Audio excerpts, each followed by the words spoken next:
so bored. You need to walk the other way. I tell you once more. Please get out of my way. I don't want you no more. We're done here, boy. I know you think you're so fine, but you can't see it. I've been wanting to unwind.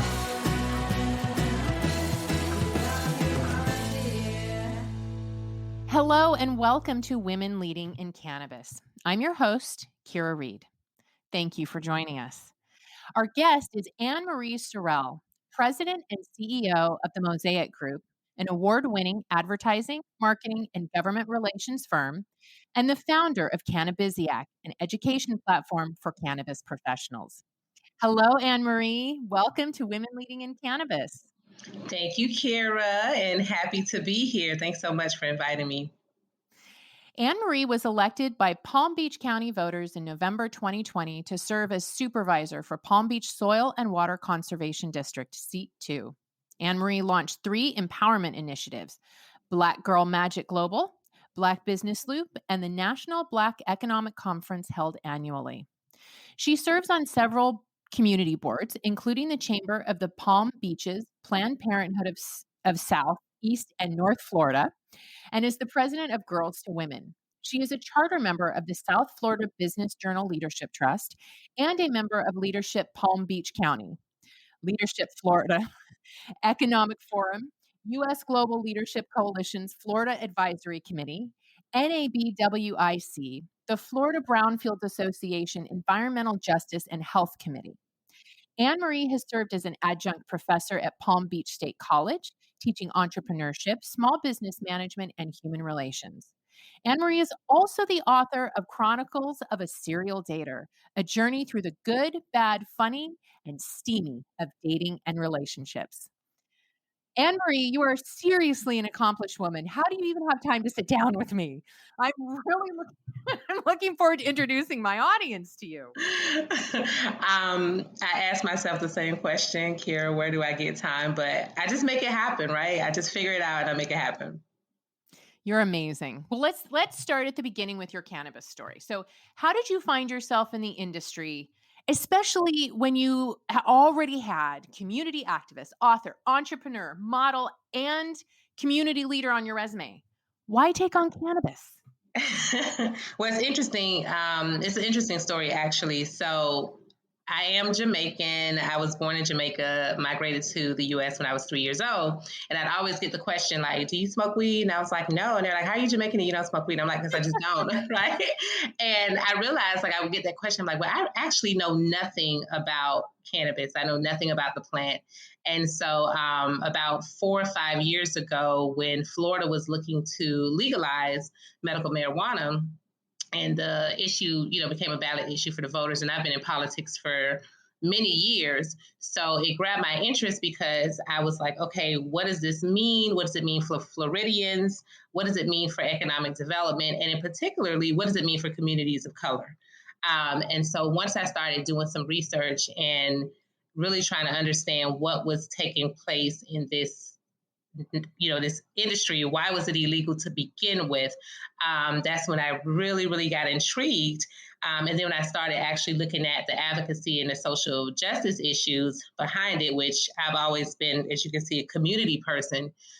So that was even more intriguing to say, okay, now people and organizations are starting to capitalize off of something that people have, lost their livelihood, their families, their just life, parts of their life for, and now it's, this front and center of capitalism. And so I wanted to just really understand what was happening. So I started doing some research. I started attending different seminars.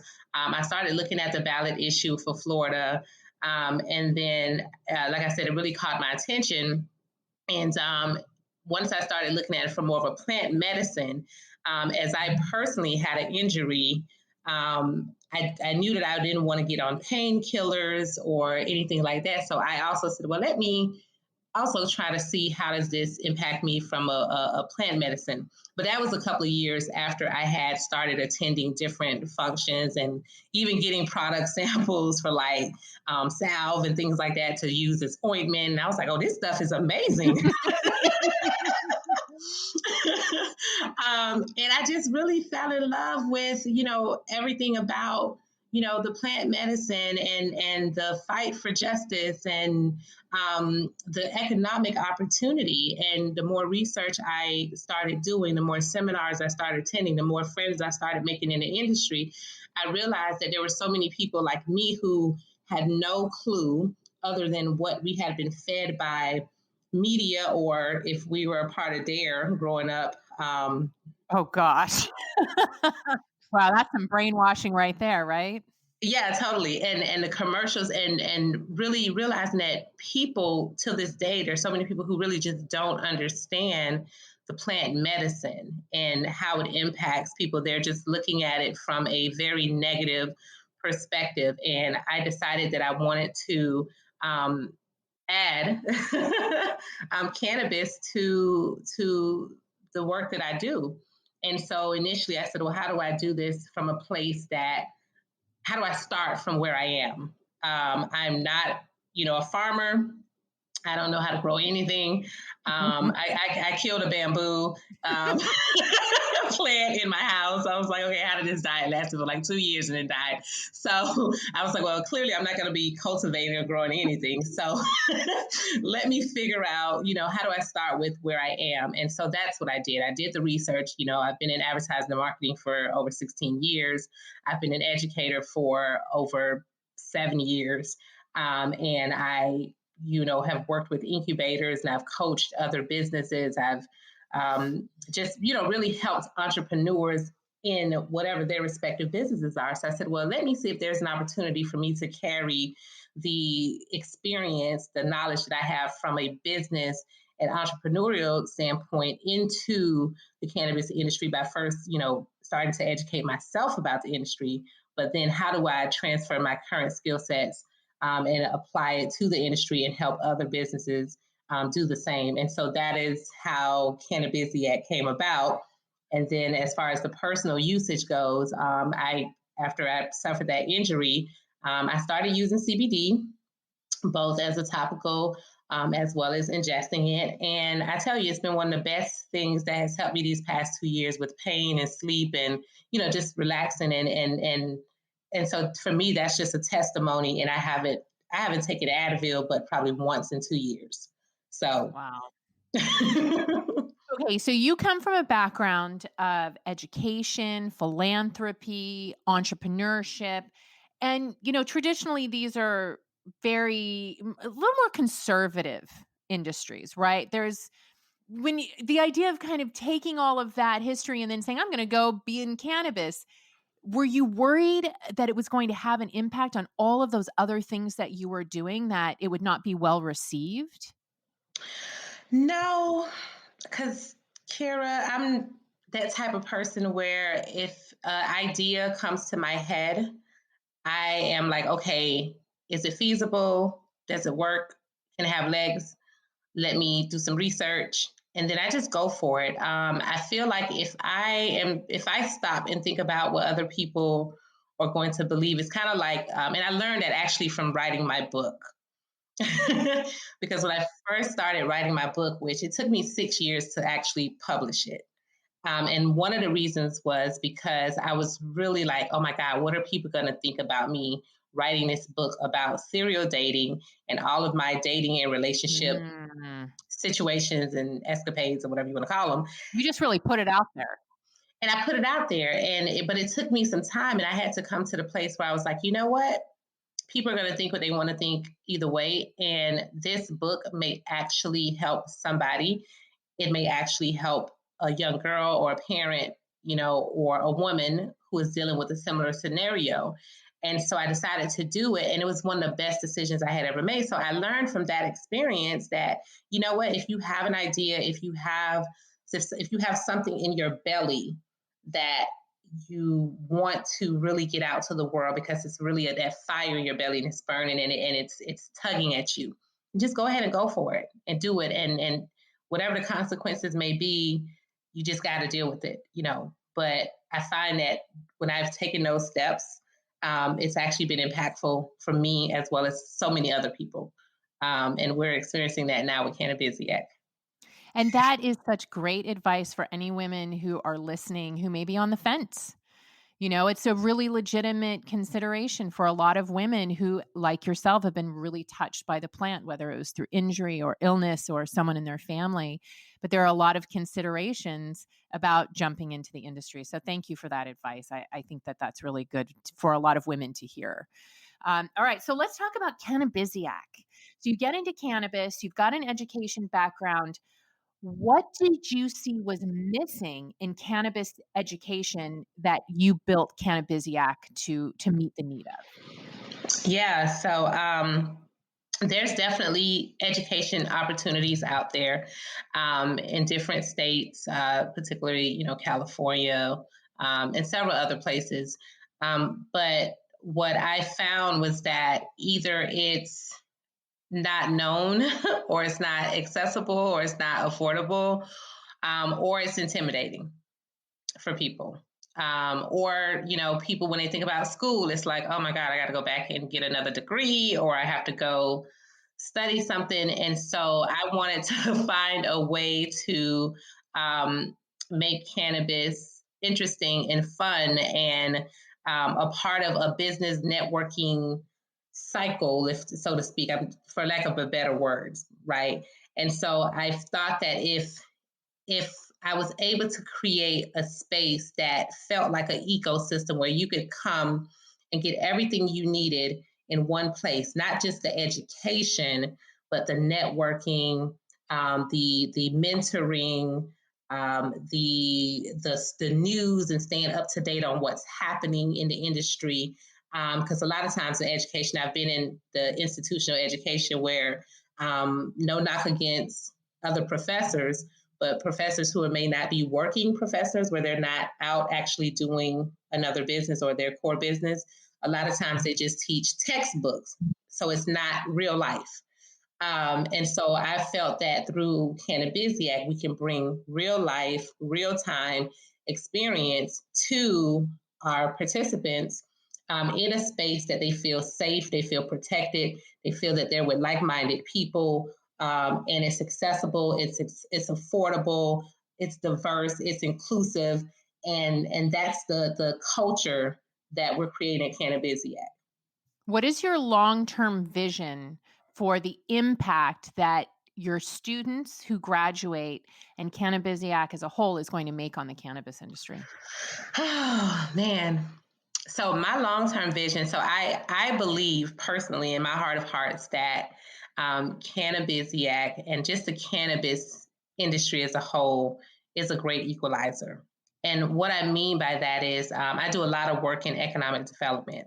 And a lot of the challenges that we have, especially in Brown and Black communities, is economics, socioeconomics.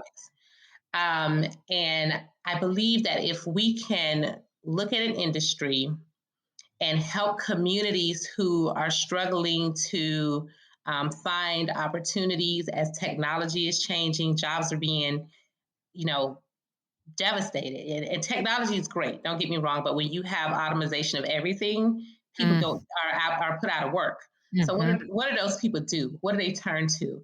And I feel that this industry has an opportunity in so many areas to create entrepreneurs who can now create jobs, and they can also create generational wealth for their family and their community. And that's my driver. Like, how do we create generational wealth?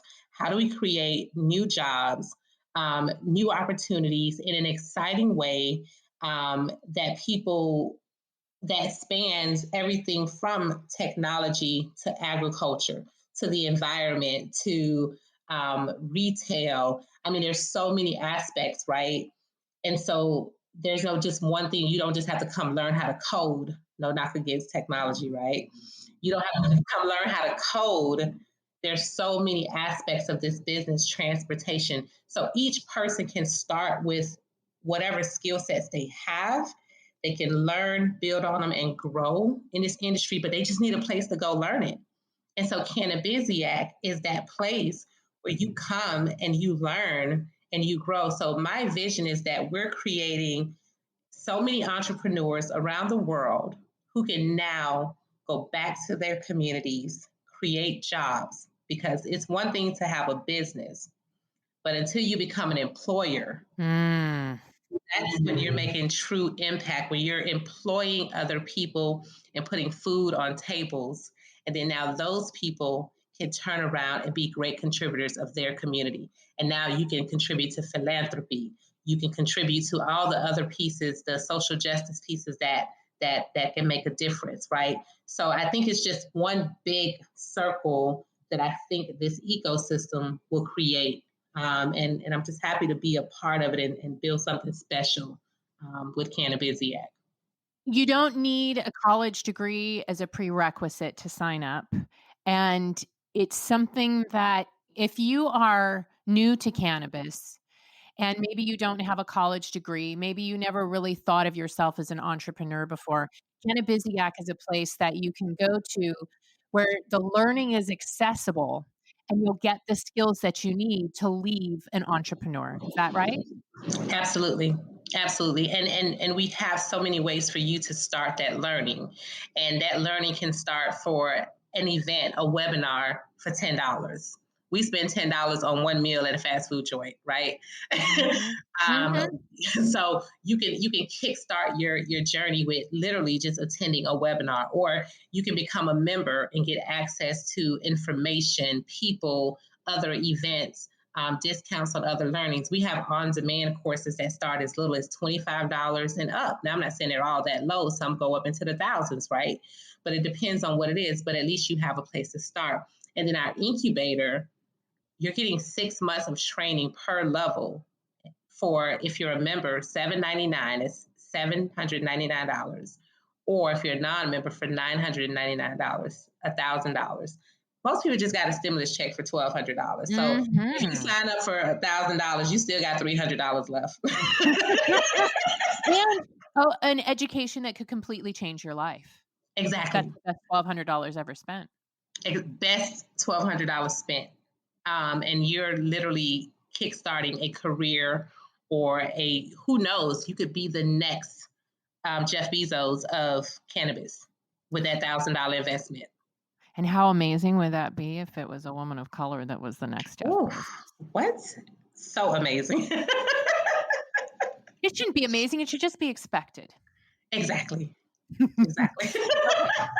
So speaking of women of color, I want to talk a little bit about Mosaic Group. I know you're not focused on the cannabis industry, but there's something that's been happening lately that is really heartbreaking to me. And we're seeing more and more, or I should say less and less interest in the retail space in cannabis in investing in women and BIPOC brands. There's less shelf space. You know, we were once trendy and now it's not so much. And I don't understand that because I know for a fact that when you do feature those brands and you do focus on that community of consumer, you will do well. So I want to hear a little bit from you. You have focused Mosaic Group on reaching minority groups through marketing and advertising. Was that a conscious decision for you to cater to those groups? Did it come about over time? Is it successful? Is it in demand? You know, I really want to hear what it's like when you take an entire business and you focus it on a certain group, because we're losing that here. Yeah. So I'll give you a little quick background. So with Mosaic Group, when I started the company, the whole purpose of the name Mosaic was that I wanted to have a company that reached diverse audiences, have a diverse portfolio of industries, and just a diverse group of even employees. And I wanted to, at the time in the space, and still here in South Florida, there are not a lot of, and in the country at all, really, there's not a lot of advertising, marketing, and PR firms, especially everyone that does all of it, for people of color, right? They're small, one-off, but as far as those of us who are have employees and offices and everything like that. There's just not a lot of us. But particularly here in Florida, one of the things that I said when I started, I said, I don't want to be boxed into this is Ann Marie, and she only does work for Black people and Black events and Black this, right? Which is great. I have no problem with that. What I wanted to do was be a resource for people who did not understand how to communicate with and how to reach multicultural audiences. A lot of times, multicultural audiences are ignored until people realize that they need us. Oh, we can make money? Yeah. And not understanding the brand loyalty, the spend that we have as a community and as cultures, and even within our ethnicities, there's still so much diversity within our ethnicities. Yes, I'm Jamaican, I'm Caribbean, but even the Caribbean diaspora has a bunch of differences and nuances and just so much amazingness about us that we're not just all the same. However, how you reach us is different. So you may not reach us by a billboard. You're going to have to work with our newspapers that we read religiously, because we go to that Caribbean restaurant. It's right there on the stand. We pick it up, we read it. You're going to go to that underground radio station that we listen to religiously, because it has our news back, it's talking about news, not just here in America, but back in our home countries. And so same thing with the Latinx community. You can't just think, oh, you're going to just reach them through an email, or you're going to, advertise on one mainstream radio station, or just go to Telemundo. All Latinx communities don't watch or listen to or read the same thing. So it's really what we do for clients is based on their target audience, based on their product, their service, we help them craft messaging, and we make sure that messaging is translated in language. We help them to look at where the audience is. You have to meet people where they are. And so we literally go where they are, whether it's through media or literally knocking on their doors. We go where they are. It could be to their places of worship. We go where they are. And we take our clients to those places. So we really teach our clients how to meet these various audiences, these cultural audiences, where they are, with the messages and in the languages that they speak in. And we try to go out of the box with it, right? So I think when you bring it back to cannabis, we have to do similar approaches. Just because you open a dispensary doesn't mean that multicultural communities are going to roll up in a dispensary to get what they need, especially if they don't know if that dispensary owner has not done any specific strategic marketing to those communities. Even if that dispensary has not done the legwork and the grassroots work in the community, it's not just a build it and they'll come scenario. And so that's what we have to apply similar strategies in our industry. And when it comes to, on the flip side, from the economic development standpoint, like you said, if the products aren't being featured on the shelf, well, that's a problem. I experienced that on the private sector, and even dealing with government. We do a lot of government work, and there's so many disparities when it comes to women in government contracting, and then people of color in government contracting. The percentages are ridiculous, Kyra. When you talk about, if you took a pie of 100% in government contracting, and this is just across the board, right? Less than 5% go to women. Wow. That sounds very similar to our funding numbers. Yeah. And then when you break that down for Black, Indigenous, people of color, less than 1% oftentimes. That sounds exactly like funding numbers. Yeah. And you know what the number one excuse is? And this is why organizations like Cannabisiac is going to be so critical in this space. And what I do at Mosaic is so critical, because the argument is always, it never fails, we can't find them, or they're not qualified, or they don't have the capacity. We got to change that narrative, because the businesses are here, people are here. They may not have the capacity because they never got the opportunity. to grow. If you didn't even offer a small piece of the pie so that that person, that business can grow, can even get their foot in the door, to start building their track record, to start building capacity, how are they ever going to get to where you want them to be, right? And so it's important that whether it's what I do in Mosaic or because what I do is bring awareness, to those types of things with the advertising marketing, to these types of issues. And then with Cannabisiac, we're creating a place for whether it's a corporate company or at some point government, because government will be in cannabis, right? Oh, yeah. So corporate company, government, whatever part of that supply chain it is, cannot say, oh, we don't have businesses to compete or businesses don't have the capacity. No, we're developing those businesses in Cannabisiac. So there's no excuse. You have them right here.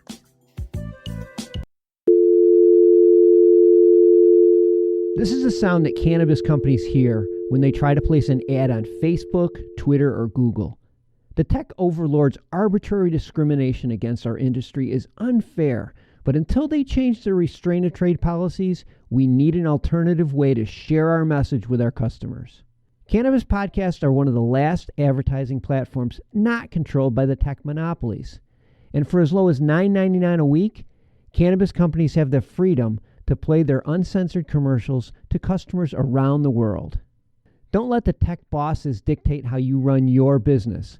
Go to PodCONX.com, that's PodCONX.com, and for just $9.99 per week, you can go from this to this. I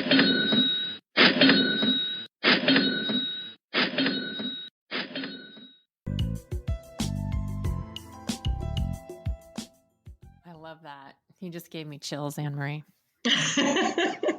I love that. I love that passion. And, the thing that I just have the hardest time wrapping my brain around is it isn't as if women, we do make 80% of the buying decisions in our household. So we control the purse and we want products made for us.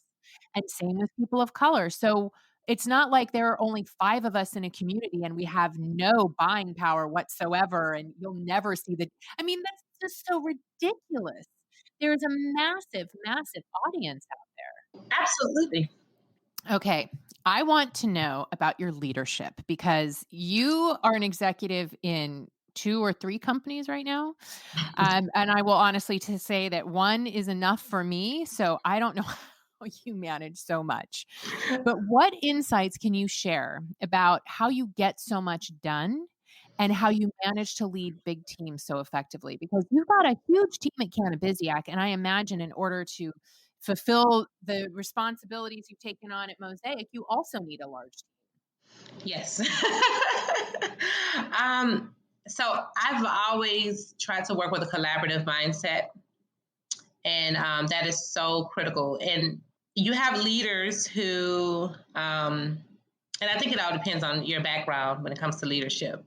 I'm a leader who believes in collaborating. There's no job for me that's too big or too small within my organization. So for example, like during political season, when, Mosaic, we have a political campaign or candidate or ballot issue, and we got to put some boots on the ground. Well, if it's not enough hands on deck, guess what? And plus, sometimes I just like to be out there. I'll go knock on doors and canvas with my team because that does a couple of things.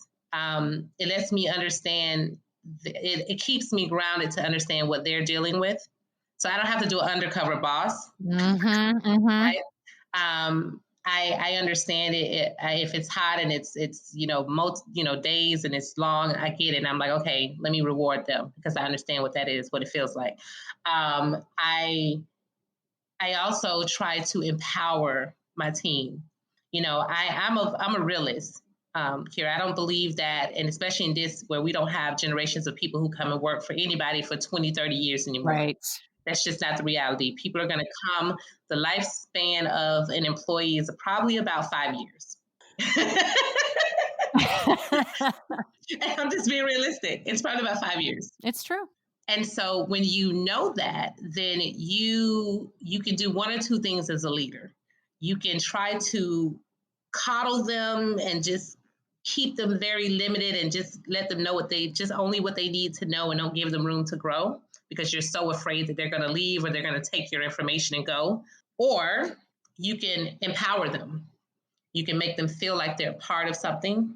You can reward them. You can recognize them. You can, again, collaborate with them. You can make them feel like and create a culture where everyone feels and knows and understands that they play a vital role to the bottom line. And so I really stress to my team how much of an asset they are, the role they play to the bottom line of the business. I don't care what role you're in, from administrative assistant to VP of business development, you are critical to our bottom line. You are critical to our growth. These awards that I get, it does not happen without you, right? I let them know that. But at the same time, I also hold them accountable, right? And I try to create some flexibility where we're not just so strict and, but I lead by that. And then I also tell them, I want you to be the best because I know you're not going to be with me forever. I'd love you to be, right? But if you're not, when you leave Mosaic or Cannabisiac, whether it's 6 months, a year, 5 years, or 20 years, whatever that is, right? And someone looks at your resume and say, oh my God, you used to work for, I don't want them to be like, oh my God, you're trash. What do they teach you over there? You want to be a gold star. Right. I want them to say, oh my God, I need to recruit all of Mosaic's employees, right? So I hold their feet to a certain standard of delivery that it's like, I want you to be at your A game. If you think Beyonce's at her A game, you need to be better than Beyonce. But that's how I live my life because I'm like, okay, Ann Marie, how are you going to top this? How are you going to top that? What are you going to do different? How are you going to, I want my clients, and even with Cannabisiac, I want our members to say, oh my God, what would I do without Cannabisiac? Or my clients, what would I do without Mosaic? And that's what I tell my team. I'm like, you have to position yourself. You have to develop yourself in a way that you are valued and people feel like they can't function without you. And so that's how I lead. That is a great lesson. And what has being a woman and a woman of color done to shape your leadership? How have those experiences in your life really kind of molded you into the leader that you are today? Yeah, so, there's a few things, right? Growing up, I grew up in a very small town called Pahokee, Florida. It's in Western Palm Beach County, population of about 6,000 people. Agriculture community, and agriculture meaning that the people who own farms were the ones who had money, and everybody else were farm workers or family derivatives of, which my family came to that area because of sugarcane. So very poor area for those who didn't own the farms. You said it was one of the poorest counties in the country. One of the poorest cities in the country, yeah. So we have one of the wealthiest, Palm Beach, just east of Eastern Palm Beach County. And then on the west side of Palm Beach County, we have the poorest. It's crazy, right? So I think for me, one of the things that was always a challenge, even high school to college, when you said you were from Pahokee, it was automatically like, oh, really? And so with knowing that, I was like, well, I can't have people having that type of attitude towards me just because of where I'm from. So here it is, where I'm from, my gender, and my color. When I walk into a room and someone says where you're from, those three things are the first things that I'm being judged on. So that wasn't always easy. So I had to make sure that I had the mindset that you will not put me in a box. You will not judge me and write me off just because of where I'm from, just because of my gender, just because of my color. You're not going to write me off, because what you're getting from me is someone who is not only passionate, but I'm knowledgeable, I'm smart, I'm witty, and I'm going to get the job done, whatever that job is. And that is how I have just really utilized those, what some people would say, barriers, to create opportunities for myself. So I made sure that I became a quick study of everything, became a sponge, learned how to build relationships, learn how to listen, learn how to be diplomatic, whatever I needed to do to make sure that every potential no became a yes. And I still have to do that, and it's tiring sometimes, right? But I learned how to do it in my own authentic way, which makes it not so exhausting. Because now, when you see me, you're seeing me. I'm my authentic self. This is who I am. I don't pretend. I don't put on a facade. This is exactly who I am. This is exactly what you get. But I know myself, I know my worth, I know my value that I'm going to bring to you. And it's up to you to look past those first 3 layers and get to see that. And I think that I've done that in such a way over the years, thank God, that my career has spoken for itself. When I just ran for office, I had no idea, Kyra, that 390,000 plus people were going to cast their vote for me. Wow. No idea. I was shocked. I was like, wait, I just got how many votes? What percentage of the population? 66%? What? Wow. What a testament. Absolutely. And it was in the most awkward election cycle during a pandemic where I couldn't go knock on any doors. Wow. It was literally through word of mouth and the work that I had been doing in my community for all these years that allowed people the comfort to say, yeah, we got to put her in office. We know she's authentic. We know we can trust her. Exactly. That is really inspiring, Ann Marie. I think there are a lot of women who wish that they could find that courage in themselves. And sometimes seeing it in another woman is the spark that we need to find that in ourselves. So thank you very much for sharing that and for being a leader. So what advice do you have for women who want to transition into cannabis? And what did you learn in your move to cannabis that you wish someone had shared with you earlier? Oh my God, I'm still learning. It never ends, does it? It doesn't. And there's so much to learn. I would say the first thing for any woman that's wishing to transition into cannabis, you really have to find your why. You have to find your why, and you have to find passion with why you're doing this.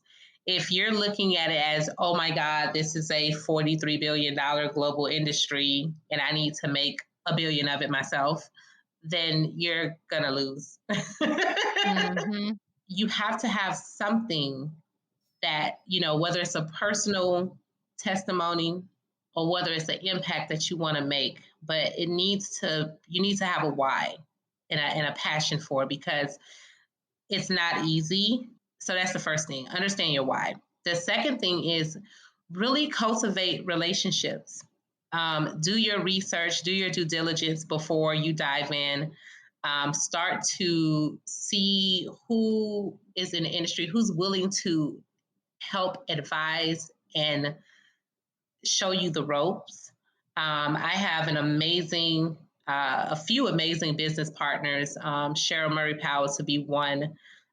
She lives, breathes, eats, sleep cannabis. We love Cheryl Murray Powell. Love her to pieces, right? And her drive, her push to even just holding me accountable as the leader of this organization, hold the rest of our team is so important. It's so critical. She doesn't allow us to fall short, right? So having relationships with people like a Cheryl, my other partner, Keisha, who's in Canada, I've known her for so many years, probably 12 years or so. But she also holds me accountable. She has a passion. She has a drive. They all have a drive for this. And then meeting other people like you, Kyra, when we first met, like your energy, your spirit, I was just like, oh my God, I love her, right? Feeling was totally mutual. So it's like, we're new best friends. But and for the women out there, if you have that passion, if you have that drive and you know your why, when you meet people like Kyra, it's going to be so easy to gel and build a relationship because it shines through. Their passion shines through, your passion shines through. When you link it together, it's just like, oh, wow, what just happened, right? So relationships are super, super critical. Research, critical. Your why is critical. And then the follow through. I'm on Clubhouse, and I think that's one of the hardest apps for me to really try to follow up with people on, because just so many coming at you at one time. But the follow through, the planning, and strategy is super important. Understanding the business that you're going to be in, and I don't care if it's cannabis or another industry, you really got to understand the business that you're going to be in. You got to understand the nuances that's going to come up. I'll give you a perfect example, Kyra. I just had Morgan Stanley, who I do some of my financial planning with.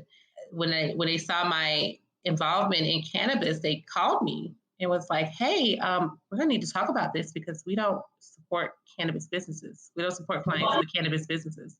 And I was like, okay, we can talk about it, because that's fine. If I have to move, I'll have to move, but this is what we're doing. So those are nuances that are going to come up and may even attack you personally, where your money that you're putting into whatever investments or financial planning has nothing to do with it, right? So you're going to be challenged in ways that you did not even think of, and you have to be ready. And if you have your why, that why is going to help you push through every single challenge that comes up. Your why and your tribe. Yes. Right? Because cannabis, with all the other things you've done, they're all hard. They're not easy. But cannabis is all of that hard, plus a mountain of difficult challenges that you cannot even imagine in any other industry. And so it takes really having that why deep inside of you. And, a lot of the women here are very fortunate because just like with you, it changed my life. It solved my pain. It solved my depression. It helped my mother. So that why is fairly easy to come to and hold on to. But when you have your tribe there too, it reinforces everything that you're doing, and it helps you get out of bed when you're terrified and when it seems like the world is against you and the regulations are pouring down on you and you have just lost your bank account again and all of these challenges. It really is the tribe and linking arms with women like Cheryl who they make it all worthwhile because you feed each other's passion. Your whys all collide, and it creates a strong energy that I've never experienced in any other industry. Yeah. I agree with you, Kyra. Like the people I've met over the last few years, but particularly over this last year of launching Cannabisiac, the passion, the support, the willingness. Oh my God, I don't think I've ever experienced so much willingness to help. Yeah, I agree from my end as well. It's pretty remarkable. Yeah. Like, oh, I got you. What do you need? And I'm like, well, I don't even know what I need yet. I'm not ready. Hold on. Give me a second. Right. I know I interviewed so many great women, and all of them, they're incredibly busy entrepreneurs. They're in demand thought leaders. And yet they'll come on here and they'll say, if you want to reach out to me, if you're new, if you need help, here's my information. Please reach out. I'm always here to help other women. It's so astounding to me. I've never experienced that in any other industry. Why do you think that is? I would allude to a sorority a little bit. If anybody's ever been a part of any sorority, I don't care, Black sorority, white sorority, whatever sorority, right? Any type of sisterhood type organization. When you're in the same boat together and you can relate, it's that much more easier to join forces and become allies. And sometimes until something impacts you directly, you don't know why you need that tribe. But once it does impact you and you see who you have around you, who's still standing, and you're able to really lean on each other, then it becomes even that more important. And then what that does for you, when you get through whatever it is, now you're compelled to reach back to somebody else and help them out. And it continues that goodwill cycle. right? At least it should. But I think that's what it happens. And I think in this industry, because it's so challenging, because no state is the same, no regulation is the same, no no particular business or experience or why or story is the same. But what is the same is that we all face these different challenges, and we all have to lean on each other to work through them. And then as entrepreneurs, as women entrepreneurs on top of it, that's a whole nother element, Kyra. We're dealing with everything from spouses and companions to children to being caretakers of parents to being philanthropists to still having to find some 5 minutes of the day for self-care. Because we're naturally nurturers. So I think that's the other thing with women, where we just have that in common, where we're like naturally nurturers, and we understand that we all have we're octopuses in our sleep. We have these other invisible. We have 6 other invisible arms that nobody sees, but we know they're there, right? Because we have them doing everything else, and so we as women just have something that we can relate to that, sorry, men, love y'all, but you can't relate to us being the multitaskers and octopus and nurturers that we are, because we have so much on our shoulders that we carry as women, and we know what that feels like. And a man cannot come and tell us what that is like. So that's another reason why I think that we're able to bond so well and really understand and relate to each other, even though our situations may be different, but we still carry those similar burdens and obligations as women. We also carry the burden of not getting funding. Yes. Right? Of sexual discrimination. Yes. Or someone thinking that we have to use our sexuality to get ahead. And it's like, many of us don't. We're just out here using our brains and our talents and our gifts and whatever resources we have to push forward. So, yeah, we don't want to be looked at as, oh, if you do this, I'll do that for you. No. So we have a lot of challenges as women. Yeah, a lot. Mm-hmm.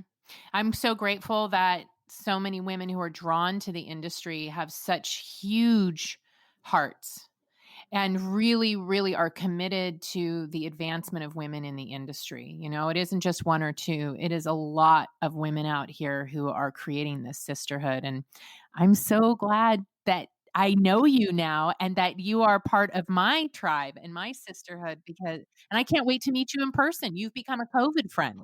Yes, I can't wait. So you're my COVID friend. But no, we became friends during COVID over Zoom. Yes. I totally know what you mean, but yes, whatever we got to call it. But I'm looking forward to it. And you have an amazing, I don't know if we can even talk about it, but I can't wait to meet you in June. Yes, for Lady Jane Society's Yes. event. Yes, it is. It's going to be an intimate, invite-only event. We're only having about 65 women who are all leaders in cannabis. Is our first time to really get to come back together and do it in a really safe way. And I'm really looking forward to the reintegration, a slow, easy acknowledgement of the fact that we've just been through a hell of an experience. And we're all suffering a little bit, in ways I don't even think we're really going to understand until we're in a room full of people again.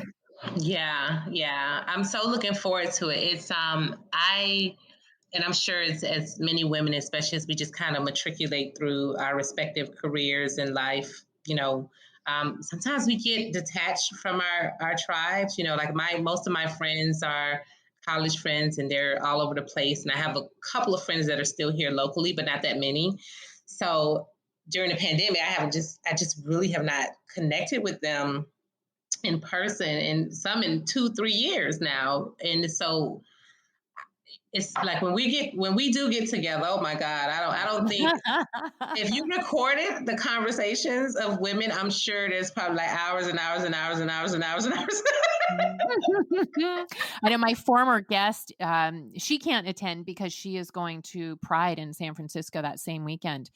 And I mean, can you even imagine what kind of party that's going to be this year? Ooh, Yeah. that's gonna be crazy. I mean, but well, yeah, that's gonna what it's whew, it's gonna be a big event. Yeah. Yeah, I know. I'm like, maybe I won't go to my event this year. That sounds like fun. But unfortunately, I cannot talk to you forever because I really No, think I could. I know. When you had me on as a guest on Cannabisiac, I know I was scheduled for like 40 minutes and ended up talking for about an hour or 20 or something, but it was such a great conversation with you. So to wrap things up, I would really love to hear what you're excited about for Cannabisiac in 2021 and 2022. oh my God, whew, so much excitement. So right now we have our on-demand learn at your own pace courses. And we have several that we're going to be adding, everything from growing hemp with none other than Doug Fine, the American hemp farmer. We have a new partnership that we're going to be rolling out with Western Educational Institute with some culinary cannabis courses. So for all of my Ooh. yes, all of my foodies and chefs out there, this is going to be for you. And we have so much more in store. So I don't want to give it all away, but just say that within the next 60 days, we have several other partnerships and on-demand learning programs that is going to just really take everything to another level. I am also excited about our incubator program, which we have 3 levels. We are your green print to a successful business. So we have our foundation, which is fundamentals of entrepreneurship with a focus on cannabis. We have our structural program, which is all things cannabis. It's a real deep dive from the history and prohibition to the science of the plant to where the different opportunities are from the plant touching side to the ancillary sides, and everything you need to get started and everything you need to know about cannabis in the industry. And then our third piece is our reinforcement. And that program is where you pick your niche. And with that niche, you are assigned to a coach or mentor, and you have very specific courses and instructors for that particular niche. And you have a lot of different action items to take you to monetization right away. So we're super excited about that. 2020. So we start the first 2 programs on June 1st, and they run through December 5th, I believe. And then the third program, which we'll be doing 1, 2, and 3 simultaneously, January, and they'll run through June.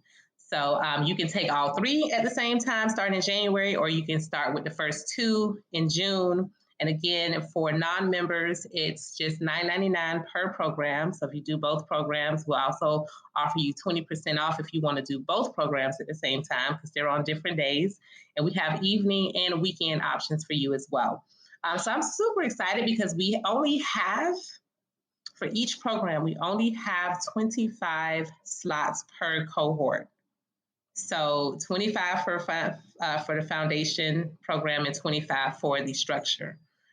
So if you decide to do both, then that means you gotta, sign up. So I'm super excited about that because that means that by the end of 2021, we should be launching or introducing at least 50 new businesses in cannabis.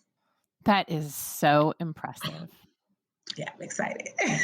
Well, I'm really excited because WEIC is going to partner with Cannabisiac, and we are going to see what we can do to help each other make that goal happen. So I'm really excited to be on board with you. Absolutely. And WEIC, I'm so excited. We've already started telling all the women. So for those who don't know, Cannabisiac, we have attracted probably 70% women to our organization.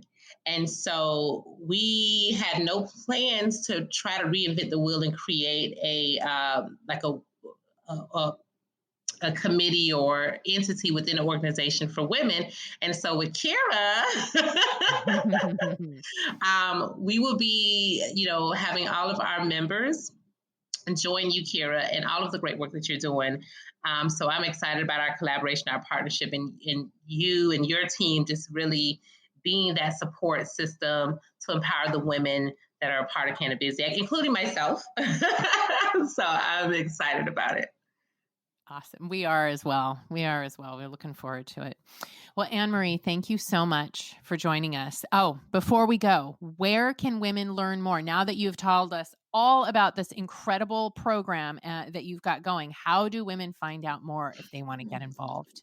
Absolutely. You can apply now for our incubator program at cannabisiac.com, and that's cannabisiac.com/incubator. And for everything else, you can just go to cannabisiac.com, take a look at our website. And if you're on Mighty Networks, join our free Cannabisiac community on Mighty Networks, where you can receive updates and information and lots of great news stories and interact with our members there as well. Excellent. Get your green print for a successful career at Cannabisiac. I love that. Thank you so much, Ann Marie, for your time and for sharing your journey with us today. Thank you, Kyra. Ladies, thank you so much for tuning in. If you haven't yet joined the Women Empowered in Cannabis community, go to our brand new website at womenempoweredInCannabis.com.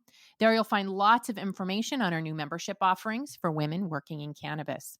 You can also find us on Clubhouse as WEIC, where we host AMA rooms with investors and recruiters and monthly open mics to introduce yourself to the community. WEIC is a community that provides resources, connections, events, and content to women working in cannabis in the US, Canada, and around the world where there's an interest in cannabis legalization. We welcome women who are currently working in cannabis or curious about taking a leap into the industry. Consider becoming a supporting member or supporting business for benefits and access across the network. And join us next week for another conversation with women leading in cannabis.